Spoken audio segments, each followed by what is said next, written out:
Welcome to Reeka vlogs. மாமியார் வீட்டில் வெள்ளிக்கிழமை என்னோட மார்னிங் ரொட்டீன் என்னெல்லாம் போச்சு, என்னெல்லாம் வேலைகள்லாம் செஞ்சோம் அப்படிங்கிறதான் இந்த வீடியோவில் நாம் இன்றைக்கி பார்க்க போகிறோம். காலையில் 7 மணிக்கு பார்த்திங்கன்னா வெயில் நல்லா சுல்லுன்னு வந்துடுதுங்க. வெயில் வர்றதுக்கு முன்னாடியே ஒரு சில வேலைகள் எல்லாமே நான் முடிச்சிட்டேன். அதுக்கப்புறம் ஹஸ்பண்ட் பால் வாங்கிட்டு வந்திருந்தார். அதையும் காய வச்சு டீ போட்டுட்டு பாப்பாவுக்கும் பால் ஆற்றி கொடுத்தாச்சு.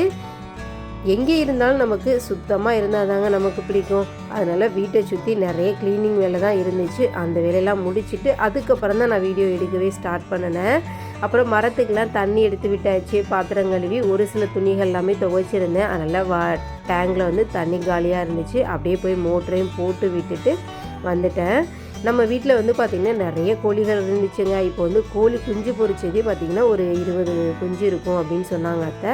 அப்புறம் பெரிய கோழிகள்லுமே ஒரு 4-5 கோழி இதெல்லாமே அப்படியே இந்த வெயிலுக்கு நோய்வாய்ப்பட்ட மாதிரி எல்லாமே இறந்துருச்சு. ஒரே ஒரு கோழி தான் இருந்துச்சு அந்த கூண்டில். அதுவுமே அப்படியே தூங்கிட்டே இருந்துச்சு.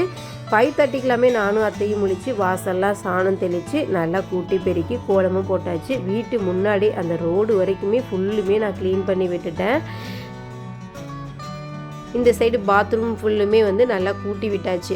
இருந்த மண் எல்லாமே மாமரத்து சைடுமே இறந்த இலைகள் எல்லாத்தையுமே க்ளீன் பண்ணி விட்டுட்டு கிச்சன்லாம் க்ளீன் பண்ணி பாத்திரம் எல்லாமே கழுவி வெளியில் கொண்டு காயமும் வச்சாச்சுங்க. நான் இந்த வேலைகள்லாம் பார்த்துக்கிட்டு இருந்தேன். ஹஸ்பண்ட் பார்த்திங்கன்னா இந்த தென்னங்கனுக்கெலாம் தண்ணி எடுத்து விடுறது, அதுக்கப்புறம் தண்ணிலாம் அப்படியே அந்த சைடு வட்டி கோலாமல் இருந்துச்சு. அந்த வட்டி எல்லாமே போட்டுக்கிட்டு அவர் தண்ணி எல்லாமே பாய்ச்சிட்டு இருந்தார். சன்வி நல்லா பைக்கில் உட்காந்து ஜாலியாக விளையாடிட்டு இருந்தாங்க. அதுக்கப்புறம் நம்ம மாமரத்தில் பார்த்திங்கன்னா நிறைய பிஞ்சு எல்லாமே விட்டுருக்கு.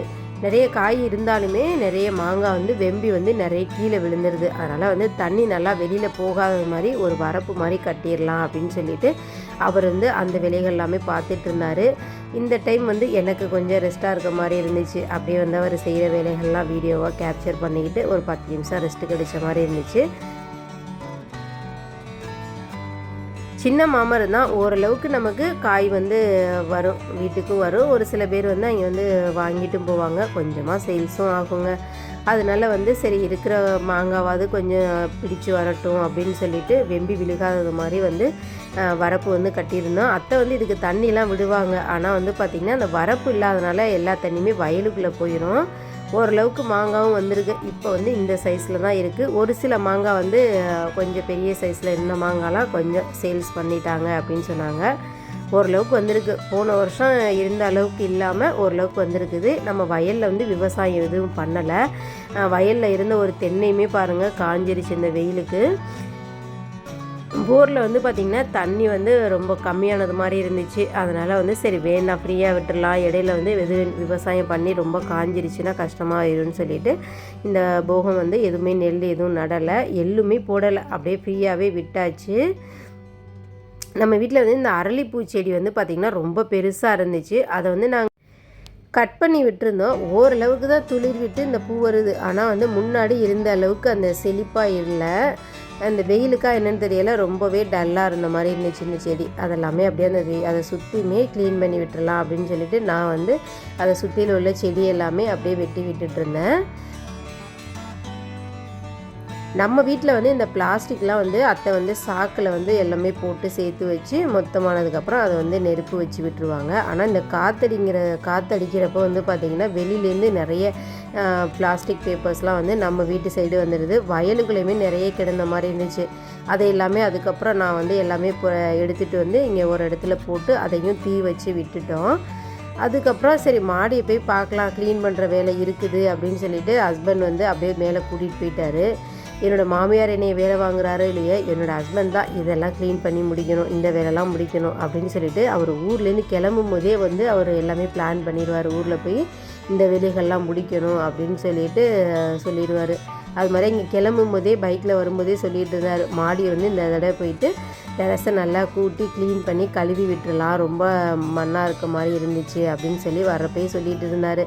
சரி பரவாயில்ல, நமக்கும் அங்கே ரெஸ்ட்டாகவே தான் இருக்கும். இதெல்லாம் சின்ன சின்ன வேலைகள் தானே, நம்ம ஹெல்ப்பாகவும் இருக்கும், நம்ம வீடு தானே அப்படிங்கிற மாதிரி நானும் நினச்சிட்டு எல்லாமே மாடி ஃபுல்லுமே அந்த மண்ணெல்லாமே கூட்டி அள்ளிட்டேன்.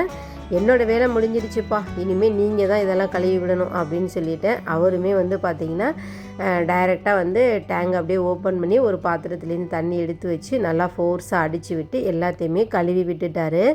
என்ன தப்பு பண்ணிட்டோன்னா, அந்த டேங்க் வைக்கிறப்ப மாடியிலே ஒரு வந்து டேப் வைக்காமல் விட்டுட்டோம். வச்சுருந்தா அப்படியே ஓஸ் வச்சு நீட்டாக கழுவி விட்டுருக்கலாம். அது வந்து அப்போயில வந்து நாங்கள் வந்து திங்க் பண்ணாமல் போயிட்டோம். சரி, இன்னொரு டைம் வந்து அந்த வேலையை நம்ம முடிச்சிடலாம் அப்படின்னு சொல்லி பேசிகிட்டே அப்படியே எல்லாமே க்ளீனாக கழுவி விட்டுட்டு கீழே வந்துட்டோம். காலையிலே வாஷ் பண்ணி வச்ச பாத்திரம்லாம் நல்லா தண்ணி வடிஞ்சிருச்சு. நம்மளோட கிச்சன் வந்து ரொம்ப குட்டி கிச்சன் அப்படிங்கிறதுனால இதெல்லாமே கழுவி உள்ளே வைக்க முடியாது. இது மாதிரி கழுவி எடுத்துகிட்டு வந்து இந்த திண்ணையில் காய வச்சு அதுக்கப்புறம் தான் வந்து தண்ணி வடிஞ்சதுக்கப்புறம் உள்ளே நான் எடுத்துகிட்டு போவேன். அளவான பாத்திரங்கள் தான் அத்தை எப்போதுமே வெளியில் வச்சுருப்பாங்க. நாங்கள் வந்தால் மட்டும்தான் நிறைய பாத்திரங்கள் வந்து உள்ளே வந்து வச்சுருப்பாங்க, எல்லாம் வாஷ் பண்ணி. அதை வந்து நமக்கு தேவையானதை எடுத்து யூஸ் பண்ணிவிட்டு நம்ம கிளம்புறப்ப எல்லாமே அவங்களுக்கு தேவையானதை மட்டும் வச்சுட்டு எல்லாமே கழுவி எல்லாம் எடுத்து வச்சுருவோம்.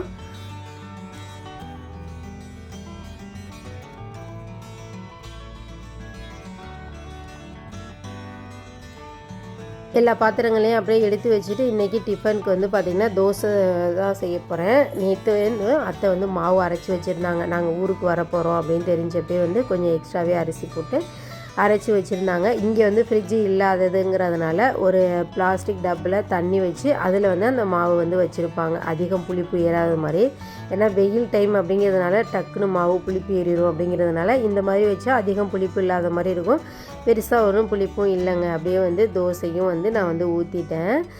வீட்டில் வந்து காய்கறி எதுவும் இல்லை, வரும்போது வாங்கிட்டு வரலாம் அப்படின்னு சொல்லி பார்த்தோம்னா காலைல நாங்கள் நேரமே கிளம்பிட்டோம் அப்படிங்கிறதுனால போய் வாங்குறதுக்கு பார்த்திங்கன்னா அது பக்கத்தில் உள்ள வெஜிடபிள் மார்ட்லாம் க்ளோஸில் இருந்துச்சு. அப்படியே வந்து ஒரு சில காய் மட்டும் கையில் கிடைச்சதை வாங்கிட்டு வந்தோம். அப்புறம் வந்து உருளைக்கிழங்கு போட்டு அப்படியே சாம்பாரும் வச்சுட்டு தோசையும் ஊற்றி எல்லாருக்குமே வந்து சாப்பாடும் கொடுத்தாச்சு. அத்தைக்கும் கொடுத்துட்டு அவருக்கும் அப்படியே சாப்பாடு கொடுத்துட்டு சன்வி வந்து எக்கும் ஒரு தோசையும் அப்படியே அவங்களுக்கும் செஞ்சு கொடுத்து நானும் அப்படியே தோசை ஊற்றி சாப்பிட்டுட்டேன்.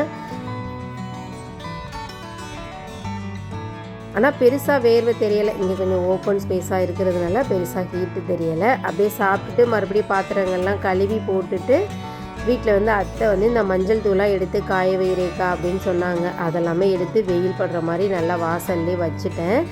நம்ம வந்து வீட்டுக்கு வந்து மஞ்சள் வந்து இங்கே மொத்தமாக நம்ம வீட்டில் வந்து ஒரு சில டைம் வந்து செடி போட்டிருந்தோன்னா அதில் உள்ள கிழங்கெல்லாம் வந்து வெட்டி மஞ்சளாக அரைச்சி வச்சுக்குவோம்.